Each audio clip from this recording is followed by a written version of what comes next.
Halo dan selamat bergabung kembali teman-teman netizen atau warganet yang merupakan pecinta, penggemar, dan juga penggila olahraga sepak bola, khususnya sepak bola Indonesia. Karena di konten terbaru dari channel YouTube Bola Bung Binder hari ini teman-teman, saya ingin kembali membahas tentang sepak bola Indonesia. Tentu bukan tentang pertandingan dari Liga 1 atau dari Liga 2 atau juga dari tim nasional Indonesia, tapi tentang gebrakan yang dilakukan Persib Bandung dengan berhasil mengontrak dua pemain berlabel tim nasional Indonesia yang sebelumnya atau musim lalu membela Persebaya Surabaya. Yang pertama adalah Rahmat Irianto yang masih berusia 22 tahun dan yang kedua adalah Ricky Kambuaya yang berusia 25 tahun. Kita tahu juga kan teman-teman bahwa Mohamed Rashid telah meninggalkan Persib Bandung, dan dengan bergabungnya dua pemain baru ini maka saya tidak yakin bahwa Mohamed Rashid akan membela Persib Bandung musim depan, karena dengan adanya dua pemain baru ini berarti lini tengah dari Persib Bandung itu sudah lengkap. Kita tahu masih ada Maklok, masih ada juga Deddy Kusnandar dan pemain-pemain lainnya. Dan kita juga tahu bahwa Bruno hanya dikontrak selama setengah musim, berarti kemungkinan besar juga Bruno tidak akan diperpanjang kontraknya di Persib Bandung untuk musim depan. Walaupun ketika David da Silva absen, Bruno juga bisa memberikan solusi dalam urusan mencetak gol, tapi saya pikir bisa saja nanti akan ada pemain baru yang dikontrak Persib Bandung untuk mengisi slot dari pemain asing, alokasi pemain asing. Jadi bisa saja nanti akan ada dua pemain asing baru di Persib Bandung. Karena David da Silva kita tahu kan sudah dikontrak 2 tahun. Ya artinya David da Silva akan tetap stay. Dan saya pikir David da Silva dalam setengah musim juga tidak bisa kita nilai performanya teman-teman. Tapi kan untuk musim depan dia akan bermain mulai dari awal. Dia akan melakukan persiapan lebih lama lagi. Dan kita tahu masih ada Nick Kuipers di pertahanan. Tapi yang menarik kan melihat bergabungnya dua pemain ini teman-teman. Dan menurut saya ini adalah langkah yang tepat dari manajemen Persib Bandung. Kenapa tepat? Karena yang pertama bahwa dua pemain ini punya kemampuan untuk membangun serangan dan juga untuk bertahan sama baiknya. Ricky Kambuaya adalah pemain yang bisa membangun serangan dengan pergerakan tanpa bola, dengan pergerakan dengan bola, dan juga dengan memberikan umpan-umpan kunci serta punya kemampuan mencetak gol, plus dia juga pemain yang rajin yang sering ikut bertahan di lini tengah. Rahmat Irianto sebagai gelandang bertahan juga sering membantu membangun serangan. Dan satu plus poin lainnya dari Rahmat Irianto bahwa dia bisa menempati beberapa posisi. Selain sebagai gelandang bertahan, dia juga bisa bermain sebagai center back. Dia juga bisa bermain di full back sebelah kiri. Itu yang akan menguntungkan bagi Persib Bandung dan bermanfaat bagi Coach Robert Rene Alberts ketika ada pemain inti yang absen dan perlu Rahmat Irianto itu di-shift atau dipindahkan posisinya ke fullback sebelah kiri atau juga ke center back. Walaupun tidak tertutup kemungkinan jika Rahmat Irianto nanti akan bermain di center back musim depan. Yaitu tergantung dari Coach Robert Rene Alberts. Tapi satu lagi hal yang penting teman-teman, bahwa dua pemain ini sudah punya pengalaman luar biasa di level internasional bersama tim nasional Indonesia. Artinya itu akan menguntungkan dan bermanfaat juga bagi Persib Bandung karena Persib Bandung akan bermain di kompetisi Asia tahun depan, yaitu di Piala AFC. Kan untuk tahun ini Piala AFC itu kan sudah diisi oleh Bali United dan juga PSM Makassar, tapi tahun depan Persib Bandung akan berlaga di Piala AFC. Jadi dengan pengalaman dua pemain ini di level internasional tentu akan membantulah performa dari Persib Bandung. Dan jangan lupa juga bahwa dua pemain ini adalah gelandang energetik teman-teman. Dan itu yang dibutuhkan dalam skema permainan Persib Bandung.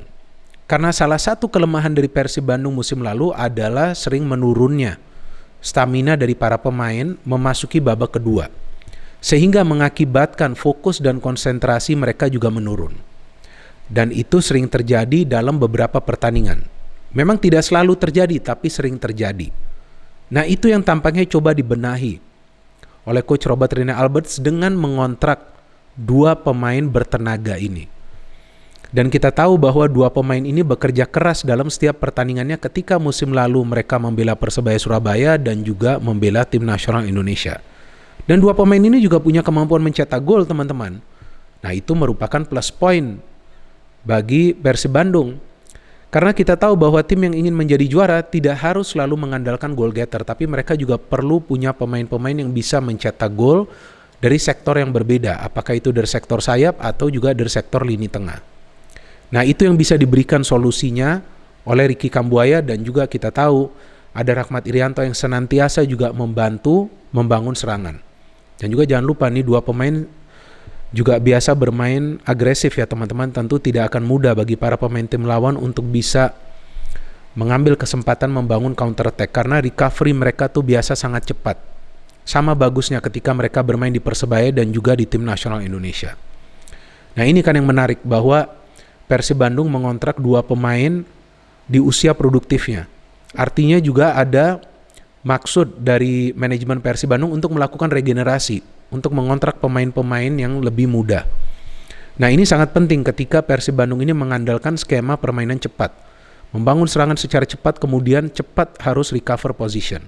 Mereka membutuhkan pemain-pemain yang punya energi tinggi.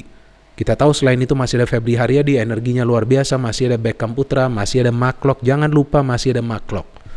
Dan nantinya ketika Maklok sudah mulai membela tim nasional Indonesia, berarti di lini tengah Persib Bandung akan ada 3 gelandang berlabel tim nasional Indonesia. Maklok, Ricky Kambuaya, dan juga Rahmat Irianto. Dan Persib full tenaga di lini tengah musim depan, teman-teman. Masih ada Deddy Kusnandar juga, dia juga pemain yang bagus ketika dia diberikan kesempatan untuk tampil. Masih ada Erwin Ramdhani juga, bagus juga, pergerakan tanpa bolanya luar biasa. Jadi inilah bagian dari regenerasi yang coba juga dilakukan oleh manajemen dari Persib Bandung, mengontrak pemain-pemain dalam usia produktifnya.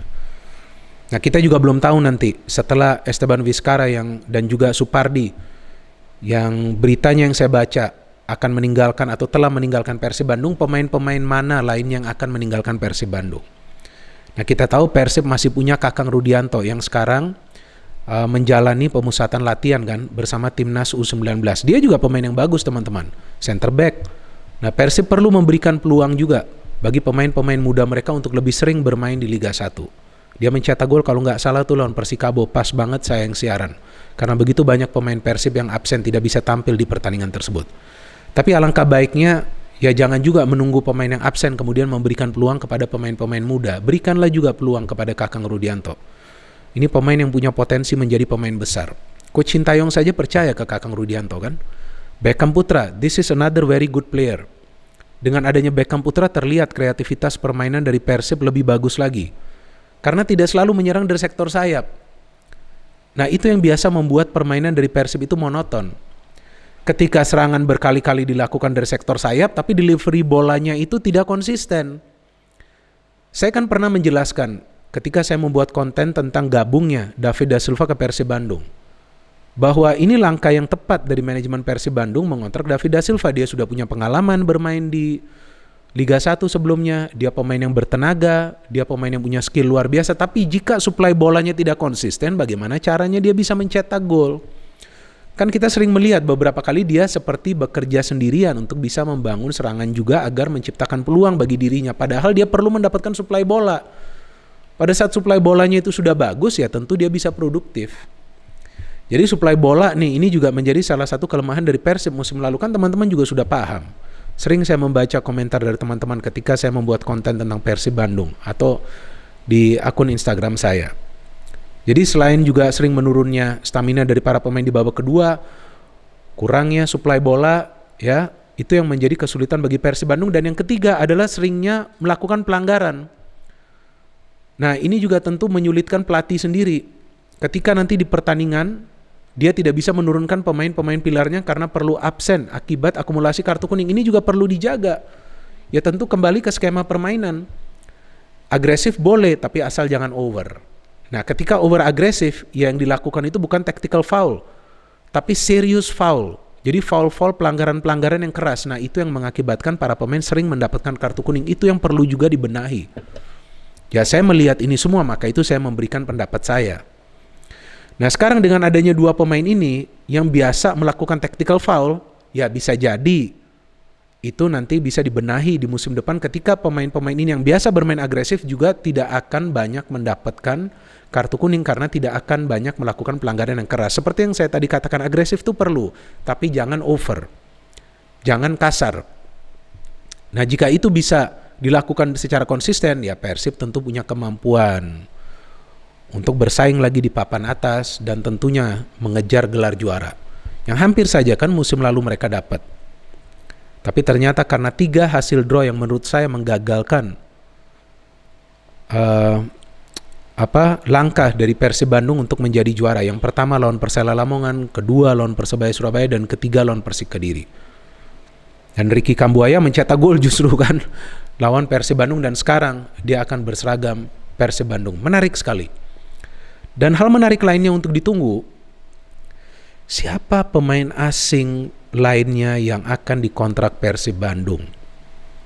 Siapa teman-teman? Rumornya lagi kencang sekali nih Ciro Alves. Ya bisa saja Ciro ke Persib, tapi bisa juga Ciro ke Persebaya Surabaya yang telah kehilangan Taisei Marukawa. Atau mungkin Stefano Lillipali. Lillipali is a good player. Memang usianya sudah tidak muda lagi, tapi dia punya kecerdasan, dia punya pengalaman, dia punya ketenangan.